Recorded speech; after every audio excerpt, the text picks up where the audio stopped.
नक्षत्र। जय माता की। जय माता की।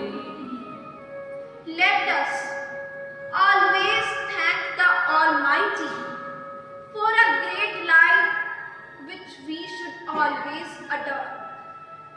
Let us always thank the Great Mighty for a great life which we should always adore. The Guru is the path shower in difficult times and always makes a life decent and perfect in every way possible. हम रोज सुबह शाम प्रार्थना करते हैं, भगवान से करते हैं, गुरु से करते हैं। तो प्रार्थना करते हुए हम कभी भी मांगना नहीं भूलते कि कभी हमें अच्छे मार्क्स मिल जाए या अच्छे कॉलेज में एडमिशन मिल जाए या हमारी अच्छी जॉब लग जाए या अच्छा प्रमोशन मिल जाए, अच्छी प्लेसमेंट मिल जाए। कुछ भी हो, हम मांगना कभी भी नहीं भूलते, लेकिन हम धन्यवाद करना भूल जाते हैं। एक थैंक यू करना तो हम भूल जाते हैं। एक थैंक यू हमारे जीवन में बहुत बड़ा इम्पैक्ट लेकर आता है। अपने आप को समर्पण करना बहुत ज्यादा जरूरी है, क्योंकि गुरुदेव हम पर इतना उपकार करते हैं, तो अपने गुरु को उनके एफर्ट्स के लिए एप्रिशिएट करना, उनके प्रति अफेक्शन को दिखाना, वो बहुत ज्यादा इम्पोर्टेंट है। और अपने फर्ज से कभी एक भगत को पीछे नहीं हटना चाहिए। एक बार एक व्यक्ति अपनी दुकान में ताला लगाकर शाम को घर वापस आता है। अपनी दुकान लगाकर शाम को घर वापस आता है तो देखता है कि उसकी पत्नी ने तुलसी के पास एक जोत लगाई है और उस जोत की लोह बहुत ऊंची है। तो अपनी पत्नी पर गुस्सा करता है कि इसकी जोत की लोह को कम करो, कि तुम क्या मुझे लुटवाकर मानोगी कि पहले ही कितनी महंगाई बढ़ गई है, तो तुम इसकी लोह को कम कर दो। तब उस व्यक्ति को याद आता है कि कहीं मैंने दूसरा ताला तो नहीं लगाया, कि कहीं मैं लगाना भूल तो नहीं गया। तो वापस दोबारा दौड़ा दौड़ा दुकान पर जाता है तो देखता है कि दोनों ताले बिल्कुल सही लगे। तो उसको थोड़ा रिलीफ मिलता है कि दोनों ताले बिल्कुल सही लगे हैं। तो वापस घर पर आता है तो देखता है कि जोत की लोह कम हो गई। तो अपनी पत्नी से पूछता है कि तुमने ये जोत कम की है तो किस चीज से कम की? तो पत्नी ने कहा कि मैंने एक सुई की नोक से ये जोत की लोह कम कर दी। तो व्यक्ति ने पूछा कि वो तो ठीक है, लेकिन उस सुई पर जो घी लगा होगा वो तो तुमने बर्बाद कर दिया होगा। कि इतनी ही समझ है कि भले ही एक बूंद क्यों ना हो, लेकिन वो घी की एक बूंद तुमने बर्बाद कर दी होगी। तो पत्नी ने कहा कि मैं तुम्हारी तरह बेवकूफ नहीं हूं, कि इतनी समझ मुझ में भी है कि वो जो एक बूंद घी लगी थी वो मैंने अपने सर पर लगा ली। और तुम मेरी बात छोड़ो, तुम अपनी बताओ कि तुम पहले दुकान से आए, घर पे आए, फिर दोबारा भागे भागे दुकान पर गए, तो क्या दोबारा भाग के जाने पर जूते नहीं घिसते?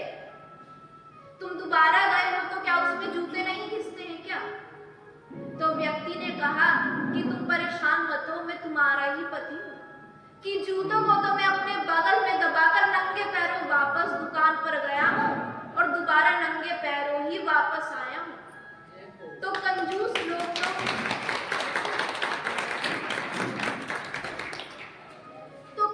लोग हमें दुनिया के किसी भी कोने में मिल जाते हैं।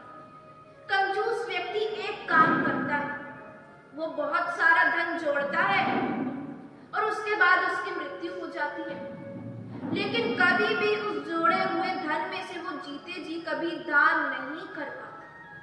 कोई साधु संत, कोई भिखारी भी उसके दर पे आ जाए तो उसको एक रोटी भी नहीं दे पाता, एक सिक्का भी दान में नहीं दे पाता।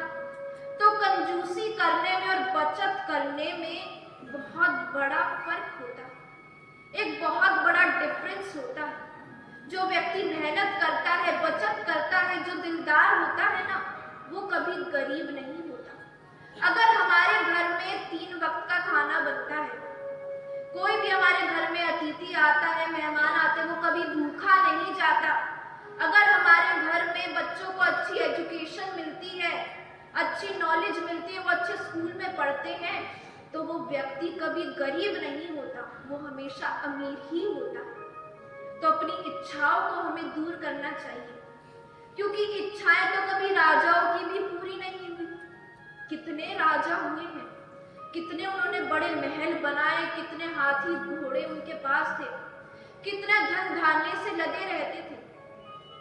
तो इच्छा तो कभी उनकी भी पूरी नहीं हुई, तो हम लोगों की कहां से हो जाएगी। तो अपनी इच्छाओं को शांत कीजिए, अपने गुरु के उपकार को कभी भी मत भूलिए। तभी कहते हैं कि गुरु आपके उपकार का कैसे चुकाऊं मैं मोल, गुरु आपके उपकार का कैसे चुकाऊं मैं मोल। लाख कीमती धन भला, लेकिन गुरु है मेरा अनमोल।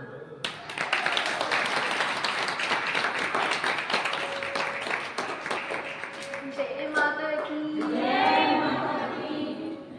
क्या कभी ये सोचा है कि जो एक हीरा है, एक डायमंड है, हम उसको या तो किसी मुकुट में लगाते हैं, या हम उसको आभूषण बनाकर उसको अपने गले में या अपने शरीर में धारण करते हैं, लेकिन कभी भी हम हीरे को रास्ते पर नहीं गिरते। आखिर वो भी तो एक पत्थर ही है, तो क्या वो ज्यादा सुंदर है इसलिए? लेकिन सुंदर तो फूल की पत्तियां भी होती है, लेकिन उनको तो हम रास्ते पर गिर देते हैं। तो हीरे में क्या बात है? अगर हीरे को हम गिरेंगे तो चोट हमें ही लगेगी, क्योंकि हीरा बहुत कठोर होता है, उसमें कठोरता होती है। वैसे ही जो प्रतिभाशाली लोग होते हैं, जो साधु संत होते हैं, जो गुरु महाराज हैं, अगर हम उनका सम्मान नहीं करते तो चोट हमें ही लगती है, दुख हमें ही भोगना पड़ता है। और जब हम उनका सम्मान करते हैं, तभी वो इस संसार में यश फैलाते हैं, ज्ञान का प्रकाश करते हैं, और किसी का उद्धार करने से कभी भी पीछे नहीं हटते।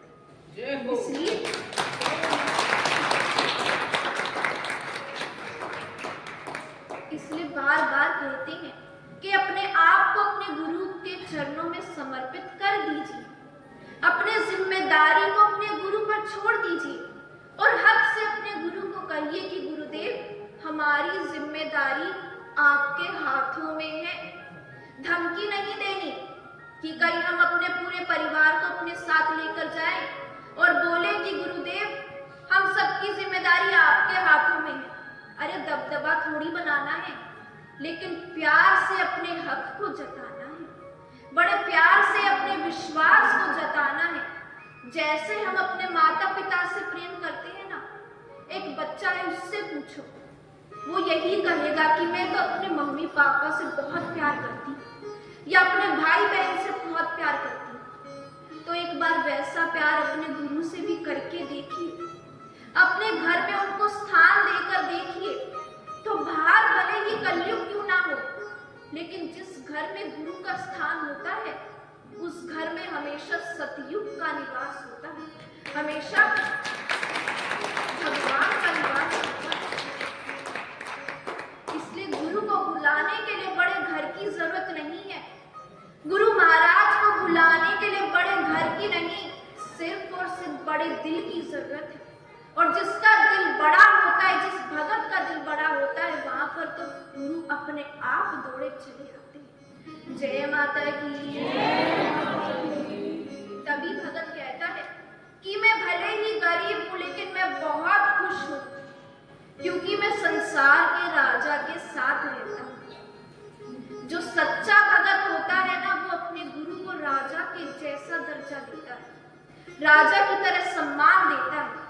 इसलिए कहता है कि मैं भले ही गरीब हूं, लेकिन मैं बहुत खुश हूं, क्योंकि मैं संसार के राजा के साथ रहता हूं। अमीर व्यक्ति को गुरूर है, क्योंकि उसके पास धन का नूर है। अमीर व्यक्ति को गुरूर है, क्योंकि उसके पास धन का नूर है, लेकिन वो क्या जाने कि मेरा तो सद्गुरु ही को ही नूर है। जय माता की। बोलो गुरुदेव महाराज की जय।